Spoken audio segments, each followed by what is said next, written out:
Assalamualaikum warahmatullahi wabarakatuh. Good morning, student, and well, hello. Come back with me again, Ustadz Supi, as your English teacher. Okay, I'd like to thank to Ustaz Zafita for making this PowerPoint. Okay, before we start our lesson, let's reciting Basmalah together. Bismillahirrahmanirrahim. Okay, nah kita I will give you some feedback. Pertama kita belajar tentang willingness and unwillingness last week actually. Nah, willingness itu kemauan atau kesediaan untuk melakukan sesuatu. Misalnya, I will buy you flower, bla bla bla bla bla. Kalau unwillingness itu ketidakmauan, cuman menggunakan tambah not aja setelah will. Misalnya, he will not buy you a flower. Atau he will not pick you up. Nah, dan lain-lainnya. Yang untuk responnya bisa yes or no. Misalnya yes, ada willingness-nya. I will buy you a flower. Yes, he will buy you a flower. Atau yes, he will.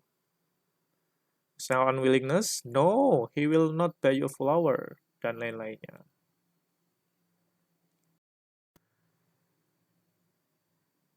Nah, ini tentang instruction atau command. Nah, instruction ini itu biasanya untuk to order, instruct, or make command. Biasanya pakai satu, infinitive to form imperative sentence. Pakai kalimat imperatif. Bukan imperatif. Imperatif. Misalnya, keep the voice down. Kecilin suaranya. Atau walk faster. Jalan cepat. Nah, itu pakai imperatif, nggak pakai subjek, cuma langsung pakai verb 1 sama komennya apa. Yang kedua, pakai modal verb, must. Nah, ini only the positive pattern. Misalnya, you must keep your hand clean. Kamu harus selalu menjaga tanganmu tetap bersih. Karena ini penting. Tangan kotor, banyak kuman, nanti banyak penyakit. Oke. Terus yang ketiga, polite request instruction and command. Please turn off the radio. Please turn off the radio. Please turn off the radio. Nah, ada please di depan. Atau turn off the radio please. Nah, itu lebih polite atau lebih sopan. Atau juga bisa dengan kalimat pertanyaan, do you mind to read it loud? Kamu bisa nggak bacanya ini lebih keras? Would you mind to bla bla bla? Atau pakai verb ing. Misalnya, would you mind to put down the magazine? Atau would you mind putting down the magazine? Etc. Responnya agreeing and refusing. Kalau agreeing, yes. Kalau refusing, sorry or I'm sorry. Nah, ini tentang prohibition atau larangan. To prevent or prohibit someone to do something, it's also defined as negative impression of instruction command. Nah, ini biasanya pakai don't. Misalnya, don't touch my cake. Atau don't eat my cake. Jangan makan kueku. Atau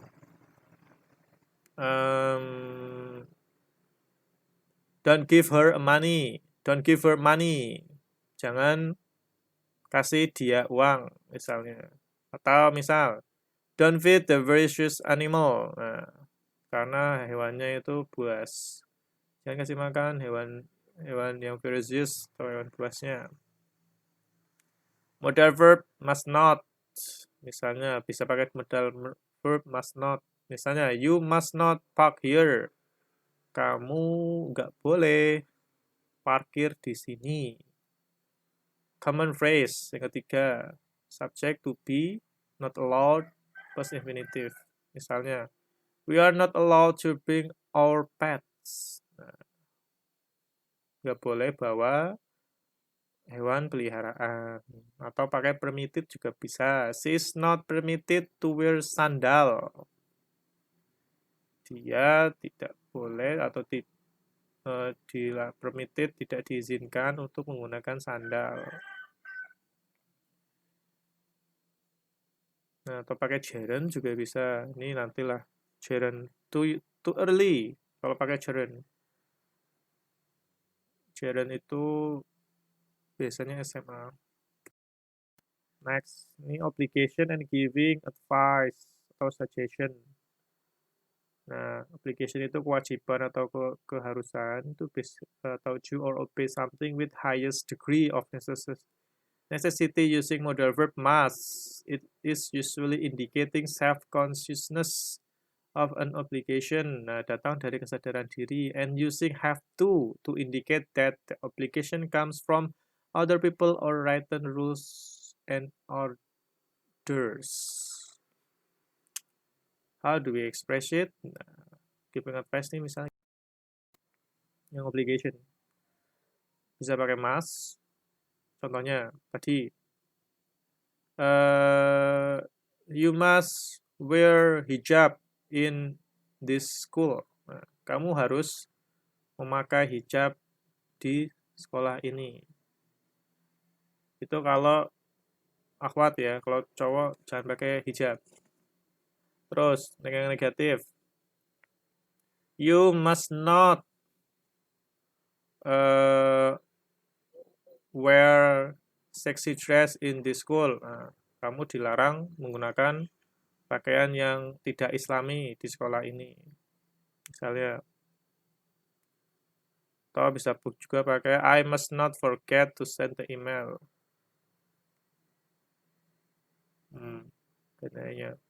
Bisa juga pakai have to atau has to. Kalau have to itu digunakan untuk Dewi Ayu. Kalau has itu untuk she, he, sama it. Misalnya, they have to arrive at school before 7 a.m. Kalau yang negatif, she doesn't have to come early for the meeting. Nih, giving advice and suggestion bisa pakai should, I think. Nah, rumusnya subject should plus infinitive. Contohnya, he should help his father this weekend. Kalau yang pakai I think she should behave properly. Saya pikir dia harus bertingkah sewajarnya atau secara wajar. Other way to give advice and suggestion pakainya ought to. It's more formal than should. It is usually used to talk about rules. Misalnya, you ought to wear black shoes on Monday. Pakai shall atau dan lain-lainnya. Okay, thank you. Oh ya, next meeting. We will have you will have midterm, and don't forget to learn all of things. Kalau yang pertemuan ini kayaknya nggak masuk di meeting, di not meeting sih, di pertemuan terakhir ini nggak masuk untuk diujikan di midterm. Nanti akan diujikannya itu dari pertemuan 1 sampai pertemuan ke-9. Nah, kalian pelajarin aja tentang attention, giving attention, terus imparat. Ya, tadi yang imperatif mungkin masuk ya. Imperatif sama willingness to do something. Yang willingness ini harus dipelajari baik-baik. Oke, thank you for all of your attention. Let's close our meeting by reciting Hamdalah together. Alhamdulillahirrabbilalamin. Thank you, Ustazah Vita, for this amazing PowerPoint. See you next meeting. Wassalamualaikum warahmatullahi wabarakatuh.